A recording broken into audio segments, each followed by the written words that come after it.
My name is Jesse de la Cruz.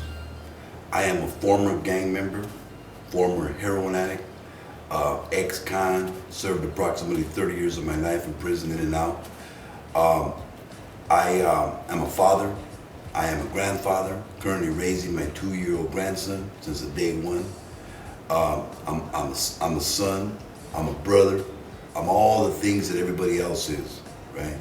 And I'm currently on task to complete my doctorate in education, my EDD, in May of 2014. This is my book, Detoured, My Journey from Darkness to Light. You can purchase this book. It's available online through Amazon, through Barnes and Nobles. I suggest that if you want insight, if you have brothers or uncles or sons or daughters or anyone that's involved in any kind of way in the lifestyle of crime and drugs and all that junk that goes along with it, that you read this book so that it can provide you with maybe a recipe, right, on how to handle this situation that is so baffling, right, that is so powerful, that goes beyond our understanding. You know, that why is it that people stay stuck like that? Knowing this book will tell you, it will show you why. If you read this book, it'll show you why people stay stuck. So, what motivated you to make the change after all of these years? You know, two things.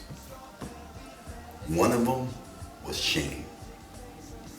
I was ashamed of what I had become. In other words, I wasn't a gangster no more. You know what I mean? I was nothing more than a drug addict. I was homeless. I was carless. I was everything less, right?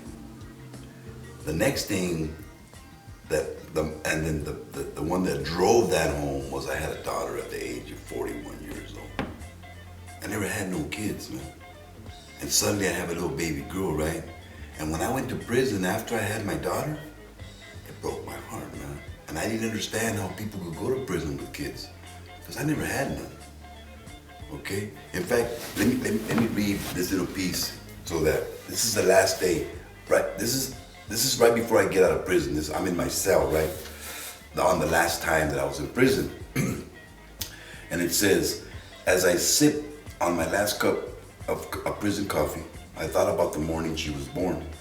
I had been standing outside the door of the delivery room on the second floor of St. Joseph's Hospital in Stockton, California at 5:58 a.m. when I heard her cry out. A few minutes later, I was invited in to see my daughter. I walked into a room and a nurse handed me my baby curled in a pink receiving blanket that was gently scented with baby powder. My baby's fragile pink fingers peeked out from the blanket and waved slowly in the air. Her full head of dark hair was covered with a white beanie, exposing only her rosy face as she slept. For a second, it appeared as though she instinctively smiled sweetly at me. I carefully brought her to my chest with tears streaming down my face. I remember asking myself how in the world I expected to be a father to my child if I was constantly in prison. But I felt powerless to change what seemed inevitable. So, you know, here I was at 41 years old with a baby, man. Not knowing, how am I gonna do this? How can I teach my child to be honest when I don't know how to be honest? How can I teach her to be responsible when I'm irresponsible? How can I teach her to work when I've never worked? How can I teach her all those things when I don't know nothing about them? So I had to change, but I didn't know how.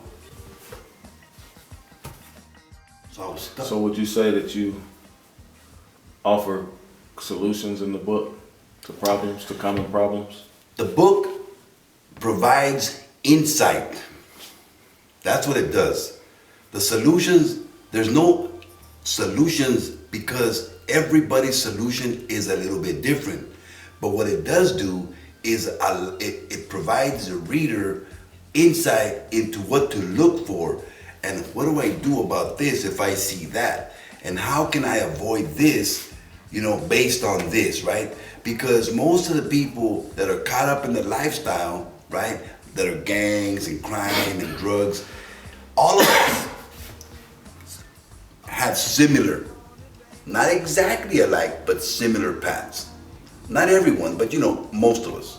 Okay? So I have to qualify that.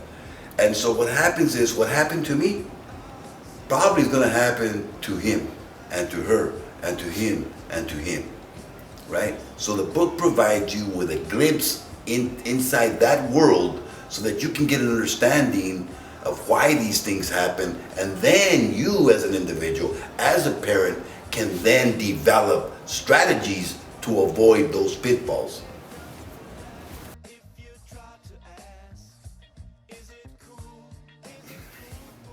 Let me tell you something.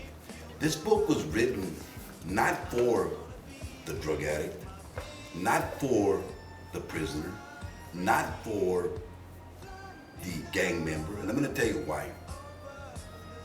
Those guys don't read unless they're in jail. Now, those guys need to read this book. The people there, to give them like, oh man, he did this, but right? Okay, this book is for the parents. This book is for schools. This book is for the individual that is on his way. This book is about using it to teach and to be able to say, well, critically think and critically discuss about what would you have done if you had gone through this? What would you have done? What would you have done differently? What do you think he should have done? And so forth and so on.